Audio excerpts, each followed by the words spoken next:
Vraiment, c'est contre toute attente et tout gré qu'aujourd'hui la LONABE se retrouve dans cette situation. C'est une première d'ailleurs. Et nous demandons vraiment à l'autorité d'agir pour sauver le fleuron national. Aujourd'hui, nous sommes en rupture de confiance et de dialogue avec le premier responsable. Et cela pour cause, ça fait plus d'1 an, nous avons des doléances sur la plateforme revendicative. Et cela s'adresse simplement et principalement aux outils de travail. Nous nous retrouvons dans une situation où on ne peut pas travailler. On ne peut pas travailler parce qu'il n'y a pas de nouvelles machines, il n'y a pas de machines pour le travail, notamment pour la force de vente. Il n'y a pas d'outils de travail pour le personnel à l'interne, notamment les fournitures de bureaux, les pneumatiques et bien d'autres. Il y a rupture de confiance, il y a un mépris vis-à-vis à l'endroit des travailleurs, de la force de vente et de la clientèle.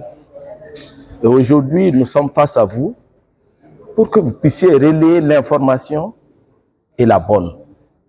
Le directeur aujourd'hui fait comprendre comme quoi c'est parce qu'il touche à nos intérêts qu'il y a mouvement d'humeur. Nous avons aussi des écrits par rapport à nos demandes. Aujourd'hui, la maison est en train de sombrer du fait du manque de matériel. On nous fait comprendre que la crise sécuritaire est là. Oui, la LONABE a toujours soutenu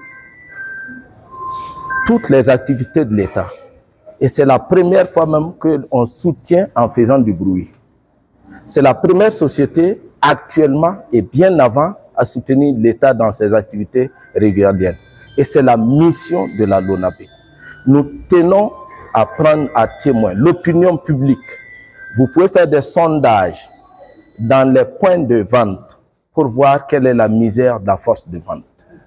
18 mois après, le directeur refuse de recevoir la force de vente qui est notre cœur de métier aujourd'hui.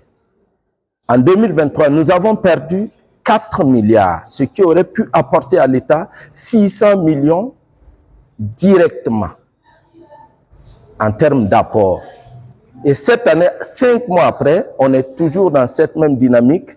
En 5 mois, on a perdu 4 milliards. Donc, du coup, on a encore 600 millions qui ne rentrent pas directement dans les caisses de l'État. Donc, le message que nous avons à donner, c'est que l'autorité sauve la maison. Parce que le directeur général n'a pas une vision commerciale. Il n'a pas la dynamique de relever l'entreprise.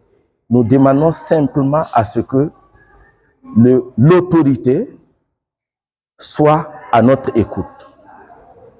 Nous interpellons et notre message va à l'endroit du président du Faso, notamment le capitaine Ibrahim Traoré, d'écouter le cri de cœur et du personnel et de la force de vente et partant de là, du Burkina tout entier. Que le directeur général ne fait qu'à sa tête. Ok? Le directeur général n'engage des dépenses qui n'ont aucun lien avec le cœur du métier. Le directeur général refuse de recevoir le personnel. Et au passage, on vous informe qu'il a refusé de nous recevoir, d'autant plus qu'il a mis la gendarmerie présentement à ses portes. Mais le message du personnel reste le même.